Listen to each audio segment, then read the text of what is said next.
یہ واسطے حضرت جابر بن سامورہ رضی اللہ تعالی عنہ فرمینے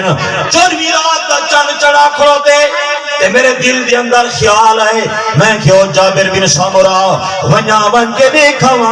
مصطفیٰ بھی مسجد نبوی دے اندر آرام پہ کرنے فرمایا آسمان دا چنوی آب و تاب دے اندر ہے زمین دا چنوی آب و تاب دے اندر ہے فرمایا کہ آسمان دا چنوی چمک دا کھڑو دے اور زمین دا چنوی چمک دا پہ ونیاون کے تجزیہ پیش کرا آسمان دا چن سونا ہے یا آمنہ دلال سونا ہے حضرت جابر بن سامورہ آدھینا جل میں مسجد نبوی دے اندر آیا فرمایا آمنہ دلال اپنے ہوتے ایک چادر گھٹی پہن جے کو دھاری دھار چادر آکھی وے دیئے فرمایا مصطفیٰ دا چہرہ مبارک زلفہ مبارک دے جو ایویں چمک دا پیا ہے فرمایا جیویں کالے پتنیاں دے جو چند چمک دا پیا ہوئے فرمایا میں زمین تے چند کو ریٹا والآسمان دے چند کو ریٹا والزمین دے چند کو ریٹا والآسمان دے چند کو ریٹا دیکھان تو بعد میں فیصلہ کران تے مجبور تھی گیا میں کہ آسمان کا چند تو سونا نہیں محمد سونا ہے